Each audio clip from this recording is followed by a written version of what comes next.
Welcome to TMZ Live. I am going to make a confession here that during the Blake Lively, Justin Baldoni lawsuits, I felt that Justin had the stronger case. And I think that you are in agreement with most of the general public that in the court of public opinion, Justin won, although in court it was a settlement. So technically... in court he won. I mean, she lost her technically case. It was a settlement, but yes. No, she lost her case. And so I guess you could say I was on Justin's side. I am struggling with that now after he spoke out loud about it. Because, yes, Justin has finally spoken out about the case, and he sat down with his wife, Emily, recorded a pretty lengthy message where arguably they didn't say that much, but here are some of the highlights and what they are focusing on now that the case is over. Gratitude has saved us. It has. And I also feel that it's important as we say that, in that gratitude, it doesn't negate the injustice and the pain that we have also felt in the last few years. And we've had to wrestle with so many things and try to understand so many things, like how could something like this even happen? Let alone disguised as a fight for women. When people see us on the street, how are you? We are healing. Mm-hmm. And if you've ever been through something traumatic, you know that healing isn't linear. It looks different every day. And one thing that we've learned is that when God presses the reset button and when everything else is stripped away, that's when love shows up. And it did. And we feel so loved. Mm-hmm. And there is so much more to say. And we'll say that time will come. So there were good things that he said. I mean, they did talk about that it was a really difficult thing. They felt it was unjust and all the other stuff. Right. But there's just so much extra here.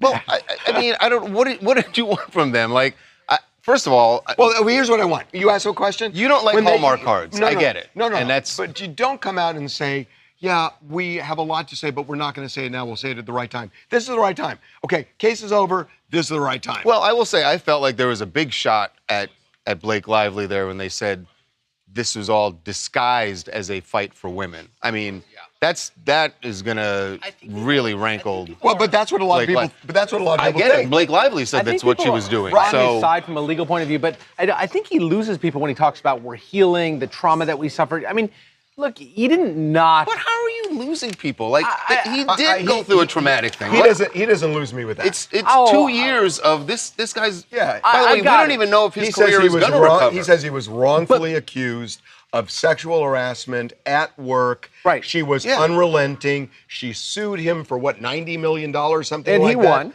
I get it, but they had to go through it before he won, and it took 2 years. And it took a toll on his career up to this point, and who knows what happens going forward. Right. I mean, I get that point. I really get that point. It's just all the extra stuff. Yeah. Well, that's actually what the chat is saying, is they're saying, I'm happy for him, but he's overselling this and making it way too overdramatic where it almost makes you not want to believe him. It's where I'm going with it. It's about believing him. So you're damned if you do, damned if you don't. Like, if you've never said anything, you'd be like, hey, how come he's not saying anything? They're kind of thinking he's corny. He sounds corny. I think it would be better had he gotten up there and said, look, I want to put this behind me and I want to go on. I want to rebuild my career, which has really been taken away from me. And so now it's on to the next chapter of really being the director and producer that I want to be.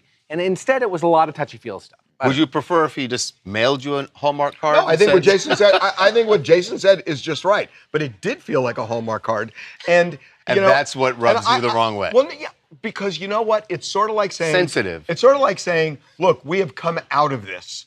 Okay, but this was a real struggle. And what I want out of this, I don't want money from her. I don't want anything. Yeah. I don't want an apology. I want to get my life back, and that's part of my life back is getting my career back. And I didn't do anything wrong. And that ultimately is what the judge said, because she didn't get any money for anything I did wrong. You wanted him to talk more about the case and not about his feelings. But that's what this is about. Hold on. And not about his feelings. That's where he lost you. Yes, that's it. To a point. Just admit it. It's okay. That's who you are. And you wanted all feelings all the time. Lack of empathy. No, it's not a lack of empathy. Lack of sensitivity. It's like, what are you? Okay, he's got no heart. So what are you going to do? You're just going to you're going to wring your hands and just say, woe is me. Look, it's not. That doesn't connect with people who have far less than you. I agree. It just doesn't. And you have those feelings and they're legit. It's just, what do you want to put out there to the public? Her mouth is open. Why is your mouth? Why is your mouth? No, but I'm really looking at you. You're like this. You're like, oh, that doesn't relate. But literally, the man is talking about his faith and how leaning on faith got him through these troubled times. That's great. And people relate to that. No, it's really what lost you. It's like when we watched the video this morning, the first time he said that, oh, we really leaned into God, and you're like, oh. Yeah, God. I'm like, God forbid someone want to have some faith and religion in their life. And then you were like, oh, well, what did God do? Got him out, and he Harvey, won that's the case. Terrible. Hi, this is Stephanie from Atlanta. Honestly, I have to contradict what you guys are saying. I feel like as a fan who has been Team Justin from day one, this is honestly his personality. And the way that he responded to this, I would expect this from him because that's really how he is, a touchy-feely guy. But I also am curious to see what more he can speak on. I'm glad that he let the courts do what they need to do. And now I'm just anxious to see more what he has to say because as a fan, I have so many questions that I need answered. Praise the Lord. Yeah. Dude.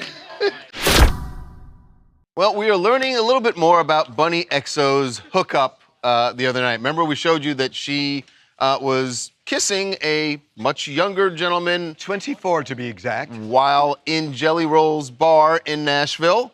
Well, his name is Dylan Wolf, and he is, yes, as you said, a 24-year-old reality TV star. Calabasas Confidential. Calabasas Confidential. Well, he is back here in LA, and we talked to him about his hookup with Bunnie XO, who is, still technically a married woman, but estranged. And what other people are talking about is the fact that she's quite a bit older than Dylan. Late 30s. Yeah. So here's what he had to say about their connection. Have you spoken to Bunnie? Has she reached out? Yeah, I just talked to her not too long ago. I talked to her today, earlier today. Do you two have plans to hang out again soon? I love Bunnie. She's great. She's got a lot going on right now, but I'm here for her, and she's super sick, and yeah. Has Jelly Roll reached out at all? Have you spoken to him? No. I said, I haven't said anything, but like I said, I got love for the both of them, and obviously they've got a lot going on right now, so I've got love for the both of them at the end of the day, and she's single, she's young, and having fun. Sometimes a cowboy wants to hunt cougars and rabbits, so that's all that is. Oh my God. First of all, how this is kid from Calabasas. Kids from Calabasas. No person in Calabasas has ever said sometimes cowboys want to hunt cougars and rabbits. By the way, she's 47. 46. 46? Yeah, 46, yeah. This kid's a tool. But anyways, it's like, dude, you're from Calabasas, you're wearing a cowboy hat. It's ridiculous. But and he's got an accent But my antennas are starting to get up about this. Like, yes, do I think obviously we saw them kiss on camera, but something's going on here. Like, is this a publicity stunt in some form? Well, like, that she was using him because he also they were in that bar. In a literal and figurative sense, he hit the mother load. Yeah, exactly. Well, actually, is she a mother? I actually don't know if she's. No, but I mean, my point. No, I get your point, but he's apparently going to be going on her podcast this week. Oh, so now I'm like starting to think like, is this real? So this kid who is clearly not from Calabasas. No, I think he is. Get out. He's putting on the accent and the cowboy hat because he had a good time. The guy's a poser. This kid is from Calabasas. He is all the time. We all go to Nashville and then suddenly we start talking like this. Nobody talks about hunting cougars and rabbits from Calabasas. Well, there's a lot of cougars in In Calabasas. Nashville. Yeah. There is a lot of cougars. I mean, that there. is a target-rich environment if you're searching. Hi, Christine from Los Angeles. I mean, look, let her have fun. And also, you never know when you can hunt cougars and rabbits in Calabasas. There's a first time for everything. It might be something leading up to their podcast, but I mean, let Bunnie have fun. She already told us she went through it with the divorce, with him filing, and she's gone on the other side. And of course, you always want to make your ex a little jelly, AKA, especially if it's Jelly Roll. So why not?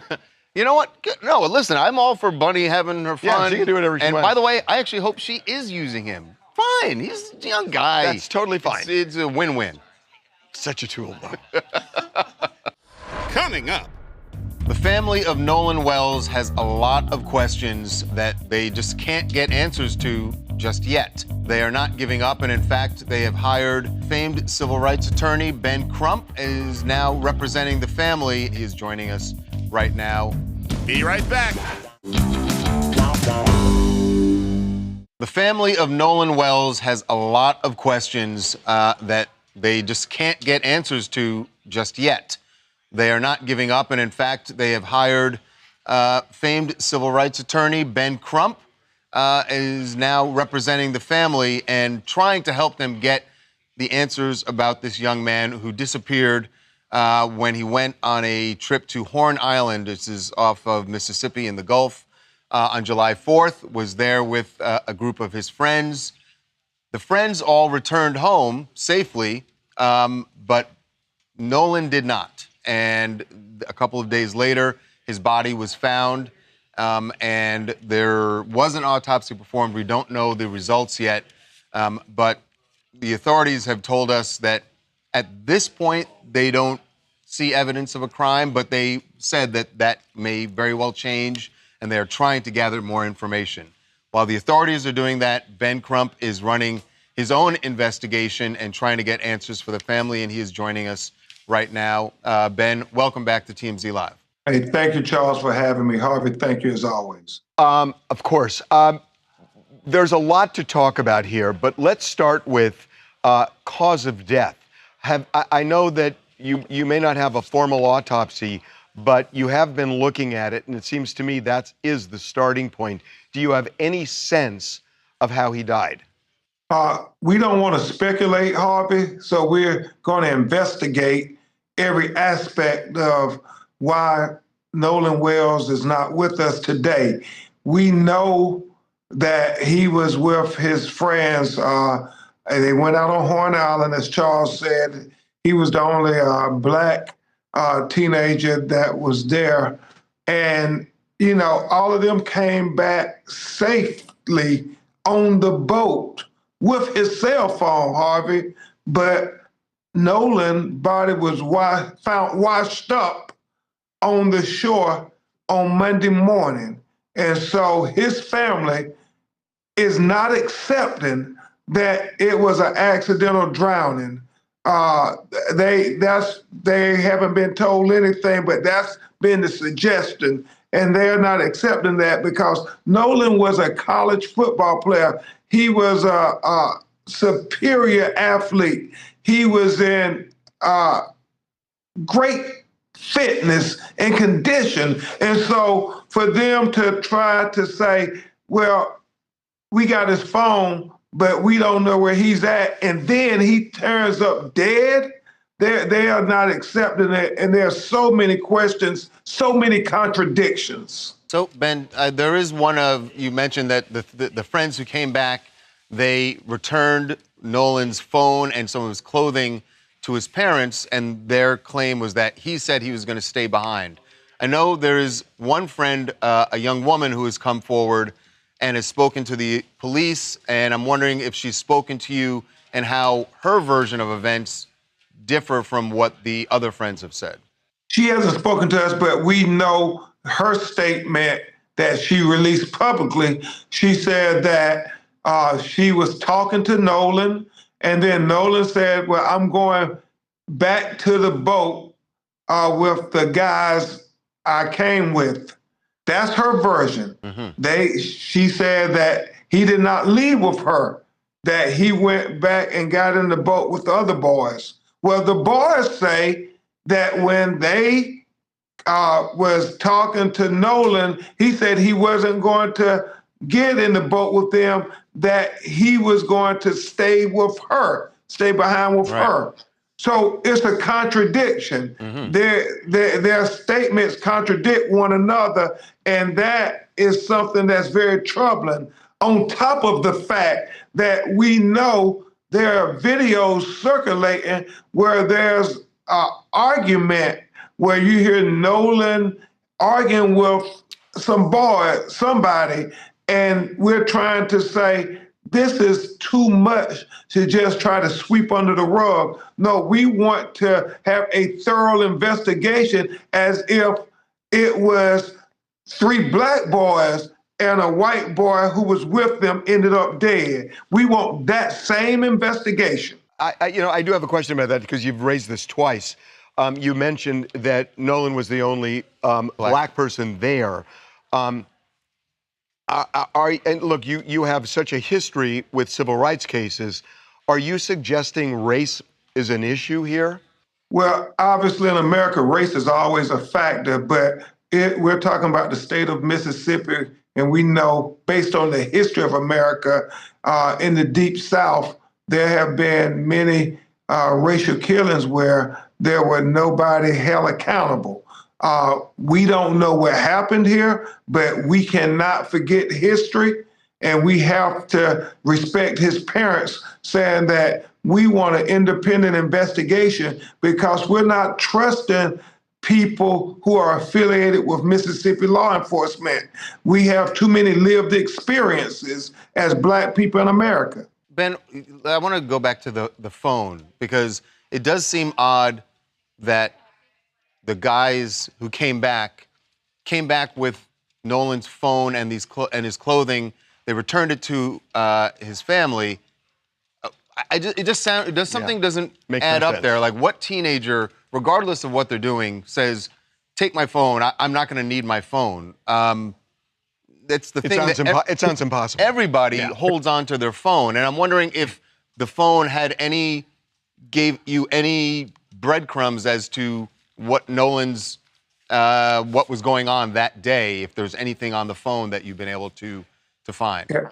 Well, Charles, that's the crux of the matter. It's not adding up. It is simply not adding up. The fact that what teenager gives up their cell phone, that is always something that has us bewildered. The fact that his parents, his mother and father, when they're looking at the phone, they're seeing some deleted messages. So they're trying to figure out what's that about. So we want to dot every I, cross every T, and look under every rock, literally, because they are not accepting that the police saying, where there's no foul play, let's just go ahead and move on. Well, they can't move on because Nolan is dead.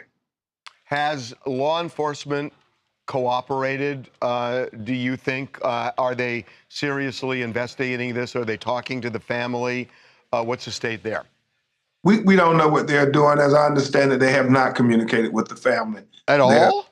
What they're finding in the investigation. No, I think they've told them they're investigating, but they haven't told them, what they have found or concluded yet. Has Nolan's body been returned to the family? And do you have plans for? We've covered cases like this with you before. That there's going to be an independent autopsy. Yes, Charles. We are flying Nolan's body from Mississippi to Washington, D.C. to have a doctor perform an independent autopsy because his parents wanted autopsy done by a doctor that had no affiliation with law enforcement in the state of Mississippi, because that's how concerned they are about getting to the truth and not having any hints of impropriety. Got it. Okay, Ben, right. There's something is off here. Something's not adding up at this point, but we certainly hope that you and or the police figure out what that is. Thank you so much, Ben. We're going to be in touch. Hey, thank you for covering Nolan Wells. His life mattered. Coming up. So as we know, Taylor Swift and Travis Kelce had 1,000 people in the Garden. If you produced one of Taylor's hit albums, you would think that you would be on that list, right? Would you? A guy named Garrett Jackknife Lee produced some songs. He did get invited, but he deleted the text. Be right back. TMZ's got every freaking thing. Big celebs, big stories, big events. Donnell Rawlings took TMZ DC on a city tour. You know what the irony of this is? A black man takes a white person to the White House. It's TMZ. So as we know, Taylor Swift and Travis Kelce had 1,000 people in the Garden, 1,000+ people in the Garden. Closest friends. And if you produced one of Taylor's hit albums, you would think that you would be on that list, right? Would you? A guy named Garrett Jackknife Lee, who produced some songs on the Red album. How long ago was Red, by the way? Charlie, I don't know. How When long was ago? When was the Red album? Maybe 8 years ago, 7 years ago. I don't know when it was. But anyway, iconic album, by the way. his wife was wondering that very same thing. Like, how you know Taylor, you've worked with her. How come we didn't get invited to the wedding? Oh boy, did Garrett. You know you done messed up, Garrett. He did get invited, but he deleted the text that came in. Garrett says, I got a text, but I thought it was spam. Remember I told you I got a text from her manager, but I didn't respond to it. It didn't sound like him. He disappointed me, not on purpose, of course, but the disappointment was still very real. That's his wife saying that Garrett had disappointed her. But first of all, that's unfair because, first of all, he hadn't worked with her in 8 years. Right. Secondly, it's like you get one of these things, and his logic is, didn't sound like the guy that I know. Right. And of course, there must be spam going around with something like this. So he's thinking, I really haven't seen Taylor in however long. You know who's really to blame here? Taylor and Travis. Because of all the secrecy, if you just sent out a regular old invitation, Garrett and his wife would have been at the wedding. By the way, this happened to Maren Morris, too. Yes. She went, but she thought it was spam, She thought it was spam? And obviously she ended up going, so that got ironed out. But I think who's to blame in this situation is the manager who was not following up and being like, hey, just FYI, we're hearing that there's some confusion with if this is real or not. This is real, or just make the phone call. Yeah. They never Or just followed a up phone and call and be deleted like, it. when you have 1,000 people, that's the problem. Yeah, When and you have 1,000 people, it just logistically creates, it's a nightmare. Totally. But you imagine she has a big team putting all of this together. I would think a high priority is the attendees. The nuclear football is less secure than this wedding was. I mean, Exactly. I'm serious. It's just poor Garrett and his wife. We should check on if they're still together. His wife needs to give him a pass for this. So the chat does not agree with that at all. They are saying that that I would put him on the couch. Honestly, I'm surprised if they're still together Are these at this women's point. names on that? Dude, I'm just asking. LJ, T-Baby, Black Beauty, everyone's saying the same thing. By the way, it wasn't like he just worked on the album and that was it. Like she actually came to their private studio. They all went out to eat together. How many so times? They had a good friendship. How many times did they go out? She recorded a lot of songs. It does matter. Even the wife was questioning. You know of one time they went out to dinner. I mean, it sounds like they saw each other often. You don't know that. Garrett should have said when his wife asked, what about the wedding? You were like, who? Zip it. I don't even know who that is. What? Hey guys, Timmy from London here. My opinion of this is basically, I don't think he was expecting to go to the wedding. I think he thought it was a scam because he didn't think he'd be invited to the wedding in the first place, which is why he didn't respond. I've had it before where I've got emails and I've thought, this can't be real. Beyonce's not going to send me £1 million. So that's the first thing. And I think when you have 1,000 people... Did Beyonce send you £1 million and you just deleted it? Oh, did you get that email as well? Coming up. Congressman Mark Alford has signed on to a letter that have sent to the WNBA's commissioner, basically saying, if you don't start protecting Caitlin Clark better on the court, we are going to raise this to a federal investigation. This is out of control. It is a pattern of disturbing behavior. Be right back. Good evening, everybody. We began with breaking news. Wow, you going back to your old anchor days? No, but we're about to talk to an ex-anchor. A former anchor who is now a congressman. Congressman Mark Alford is going to be joining us in just a second because he has signed on to a letter that several, I believe 15 members of Congress have sent to the WNBA's commissioner, basically saying, if you don't start protecting Caitlin Clark better on the court, we are going to raise this to basically a federal investigation that they're going to bring in the Department of Justice and perhaps the Equal Opportunity Commission to look at what's going on in the WNBA. And a lot of this started, you remember last month, there was a play where Caitlin Clark ended up on the ground, and certainly in slow-mo it looked like this other player really... They've roughed her up, or they have been roughing her up. She's definitely gotten roughed up, but is she getting roughed up to the point that it needs to be a federal case? Well, Congressman Mark Alford does think so, and he is joining us right now Congressman, welcome to TMZ Live. Well, Harvey and Charles, thanks for having me. And yeah, I used to be you almost said an old anchor, but I am a former anchor. Former you caught anchor, yourself. yes. Really good. Yeah, I'm in my second term in Congress from the Kansas City area.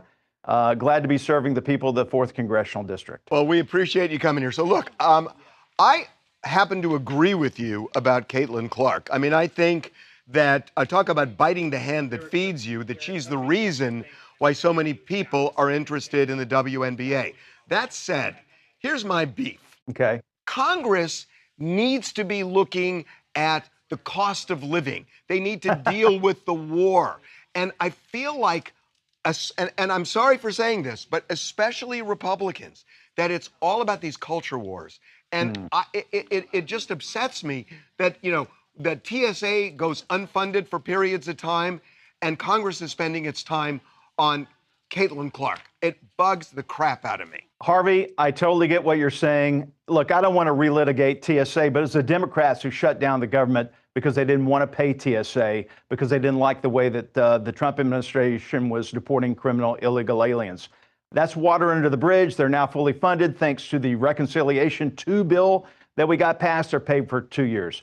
Here's the deal, though. You know, before I got into Congress, I used to think the same way. Why aren't they concentrating on the things that really matter to the American people? We are. We deal with hundreds of things every week. I'm on 4 subcommittees for the Appropriations Committee. We oversee 152 different agencies and bureaus. I'm on the Small Business Committee. We have hearings on how do we get capital and counseling to small businesses, the fabric of America. All that stuff matters, Congressman. I agree with you. That stuff's great. But we can walk and chew gum at the same time, and protecting the integrity of the WNBA, protecting Caitlin Clark. Look, she is a big woman. She doesn't need our defense. I want to get that straight right now. That's why she has not come out in support of our letter. We didn't ask her about this letter. There is a problem festering within the WNBA, and this commissioner needs to look at it, because if it's racial discrimination, harassment, whatever, a 5th grader can see what's going on right now. And if the roles were reversed, let's be honest, Charles and Harvey, if the roles were reversed and it was an African-American woman on that floor and a group of white female basketball players doing what they're doing to her, there would be hell to pay. Congressman, have you seen that play at regular speed? I mean, everybody's seen the freeze frame. Right. And it certainly, when you look at the photo, it seems that way. But at regular speed, this is a player who fell down. And yeah, there was a foul, no doubt, but fouls happen. I mean, it's a physical sport. And this is the example I'll give you, because I was looking at the play again this morning, and I just thought, I'm a Knicks fan, and I just watched, yes, they won the championship, and that's great. But Jalen Brunson was fouled several times, and there were technical fouls that were not called. And Wemby is a much bigger player. Why didn't Congress step in and say, this 6-foot man needs protection from a 7'4" giant? It sounds ridiculous, right? Charles, and that's what this is. You make a good point, but this is a pattern that has persisted ever since Caitlin Clark left college basketball and went to play professional sports, and really raised the number of eyeballs, raised the money, raised the awareness of the WNBA like no one has ever done before. I don't know the mindset of these women who are doing this to Caitlin Clark, but I know there's body checks in basketball, but this is out of control. I cannot read their minds, but I can read their actions. And it is a pattern of disturbing behavior that needs to be checked in its own right. And we are calling on the commissioner to do something about it before the DOJ gets involved, before the EOC gets involved. Would the Department of Justice really actually get involved in this? I know you're saying this, but look, are you kidding? Where is the Department of Justice? I mean, are we going to indict Angel Reese or a technical foul is going to turn into an indictment? Don't go down this road, Charles. Charles, I highly doubt that. Are you in Missouri right now? Yes, sir. Which is my point, that we have 2 guys in D.C. now, Charlie and Jacob, who have been there for 3 months. They have spent way more time in D.C. than members of Congress. Well, that seems like they are off every other week. And I'm sure the congressman's going to tell you he has to go meet his constituents. I understand, but I agree with you, guys. Hold on. I want to make my point. Personal grievance. That you say you guys can chew gum, and walk at the same time, and I get it, but you're gone a lot. And when you're there, it's like, because you're gone so much, don't spend time on Caitlin Clark. Deal with those things you talked about and all these other things, because for a lot of people, this country is a mess right now. And if you look at the polls, they're not happy that you don't have your eye on the ball enough. And I'm not saying you, I'm saying collectively. Right. And that's why this thing just pisses me off. Harvey, look, I get what you're saying. I had a coffee with a congressman yesterday morning. We had 50 people show up here in our office. I'm out in the district when I'm here. The misnomer about Congress, and this is a whole nother conversation for another day, is we may be in session 115, 117 days. And by the way, I sleep on my couch when I'm there. A lot of Congress members do because it's too expensive to get an apartment there. When we're home, we're working. I'm out in the district. I have 24 counties south of Kansas City, almost through the Arkansas border. I put 100,000 miles a year on my Ford Expedition, visiting businesses, visiting farmers, visiting people who need help from our federal government. And so we don't just work in Washington. Now, do we need to be doing more? Yes. We kind of shoot ourselves in the foot sometimes. This whole deal with the Save America Act, which I voted on it 3 times to approve in the House. The Senate's holding it up, but there's some in our conference who are saying, hey, we're not moving forward with any appropriation bills on the House floor until this is attached to every piece of legislation. It's just going to go to the Senate. They're going to strip it out. It's an exercise in futility. So sometimes we're our own worst enemy, but there is real work to be done. This is a part of keeping a jewel of America, basketball, which women are starting to elevate their position in, and America is starting to love the WNBA and what they have to offer these talented young women. That's worth saving. I would say this, Congressman. We're totally out of time, but if she comes out and says, I don't want your help, leave us alone. I think the reason she hasn't said anything is because you guys are putting a bigger target on her back now with this. Like, it's... Look, she is a class act. She's not a whiner. And I'm not whining. I'm just saying it's time to wake up. We know what's going on. Look at the video. Look at the pattern of this. If this were reversed, Al Sharpton would be down picketing every WNBA game in America. Okay. Hey, listen, we really enjoyed having you on. Thank you so much. All right. Take care, guys. Thank you. Thanks, really appreciate it. Coming up. Erica Kirk has been in the courtroom all week for Tyler Robinson's preliminary hearing, and she didn't like the way some of the proceedings were going. A lot of the evidence was only being shown to the judge. She wants everyone who's present in the courtroom and the public to see these exhibits. Be right back. Erica Kirk has been in the courtroom all week for Tyler Robinson's preliminary hearing, and she didn't like the way some of the proceedings were going, particularly that a lot of the evidence was only being shown to the judge. And what she wants, and in fact she filed a motion for this, she wants everyone who's present in the courtroom and the public to see these exhibits, to see the evidence that's being presented. And the judge approved this. And the reason she asked for this, she said, is there are so many conspiracy theories out there around my husband's assassination. I want all the information. I want total transparency to hopefully, put an end to some of those conspiracy theories. The interesting thing, and I don't want to get too legal here, but the interesting thing is that the victim's family typically doesn't have standing to because they're not part of a criminal case. Mm-hmm. However, the judge's ruling, I think, was predicated on the feelings of the family. And if the family then gets up, through her lawyer and says, look, we want this out. You don't protect us. Right. We want this out. Then the whole foundation of why the judge did what he did in restricting it kind of falls apart. Right. So that the judge said, okay. Right. And so starting today, all that evidence has been made public. And one of the things that they played in court today was Tyler Robinson's former romantic partner, Lance Twiggs, talking to prosecutors about what he describes as Tyler's confession. So he acted erratically. Was he pacing? Was he just sitting down, relaxing? No, he was walking around a lot. Right, and that's within the home.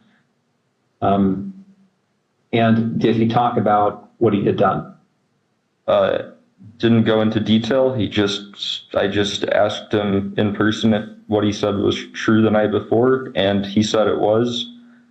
I started crying a little bit and said he wishes he hadn't done it. And then kept going around and just doing stuff, I think, to keep himself busy or distracted or something. Okay. Did he talk about what he was going to do next? Eventually said that he would talk to his parents or turn himself over. He's going to be the star witness in the case because, he did this contemporaneously to the events, and that is very powerful evidence. Because remember, the defendant in this case just escaped, and they didn't have eyes on him, but that is that's Someone a confession. right there. Yeah. Do you think, as far as the decision, do you think that will kind of tamp down some of the conspiracy theories? It's so bad. It's all over the place. It's on Joe Rogan's show. I mean, it has become mainstream to talk about these conspiracy theories. It's really hard to end something like that, and that doesn't mean that the public embraces it, but there are people, on the fringes who have a megaphone and they spread it. Yeah. But that doesn't mean that this is the way most people feel, and I think that's where people get confused. That most people, especially because it was so horrific, and you saw it happen, and then you hear this, you hear the roommate, and we knew that this. We knew about the roommate. It's just now we're seeing it. Question. So showing all of this to the public and releasing this, does that have any impact on the jury when they finally, because again, this is this preliminary hearing, but they're going to have to draw a jury now. Yeah. Does it make it harder to... Can I tell you, again, I covered OJ. many cases, including OJ Simpson, including Rodney King police officer case. And you would think, oh, look, the Rodney King case, you forget about How OJ. do you find a jury, That was played on television every 10 minutes for a year, and they were found not guilty. Yeah. So the idea that this in some way is going to taint a jury where they can't be objective, it just is, it's a theory, and it's just not true. Hi, my name is Janessa Jules. I'm from the Bronx, and I understand that people can see the evidence and still not have their opinion skewed. But I think that Erica Kirk has such a large following and she has enough influence right now that it's kind of impossible to expect that she's not going to be shifting the way that a huge number of the public are looking at this case. And I was looking at the Carmelo Anthony case that recently happened. And in that case, the judge waited until after the verdict had been delivered in order to release the evidence. And I feel like that kind of gives the defendant a little bit more of a fairer trial, personally. Coming up. Does Cardi B need a new man? It appears she might have a new suitor, a famous soccer player. She may be looking for the perfect specimen for another child. Oh, my Lord. Be right back. Does Cardi B need a new man? I mean, I just feel like she's got her hands full already, but it appears... I got a theory. It appears she might have a new suitor. A famous soccer player, Maduka Okoye, is the goalie for Nigeria's national team. They did not make the World Cup, but it looks like he's going to come up a big winner anyway, because he's at Paris Fashion Week and has been spending quite a bit of time with Cardi. They both attended one of the fashion shows together, and then you can see them here hanging out on a balcony. Oh yeah, yep, he's kicking a little bass. So Stefan is getting history. a little treble back. Stefan is history.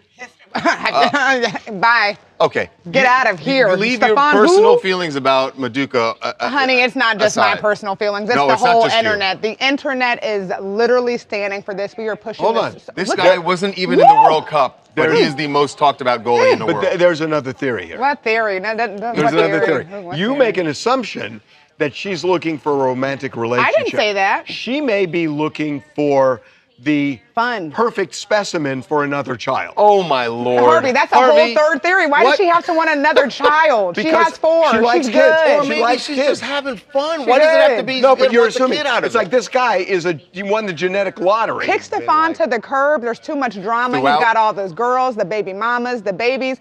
Then you got this fine, tall, handsome. Like oh I my said. God. Okay, we get it. I mean, we he's get like it. Yes, perfect. we got it. Woo! You think he's good looking? We got it. Great looking. Coming up. Well, NBA star Anthony Davis has moved on to pastures. I won't say greener. He's now the Washington Wizards instead of the Lakers, and he is unloading his property here in LA. You could swim all your laps in like I don't know I 2 could make laps it there. from one side to the other. Be right back. Well, NBA star Anthony Davis has moved on to pastures. I won't say greener. He's now the Washington Wizards instead of the Lakers, and he is unloading his property here in LA, and that is a big, big win for someone who just bought look at this palace for $32 million. Just closed today, and it is 8 bedrooms, 17,200 square feet. So that's 17,000 square feet. Mm-hmm. Are you ready for this? Remember Aaron Spelling? Yeah. Dynasty, all those shows? Mm-hmm. His house, that was 17,000 and it's huge, 56,000 square feet. 56,000? Hold on, can we go back to the pool? I feel like you didn't give the pool. Oh, I did. I said because it's the first thing you always look at. I did. I said it. You just didn't Look hear at me. that. It's amazing. You could swim all your laps in like I don't know I 2 could make laps it there. from one side to the other. That pool is ridiculous. We'll see you tomorrow.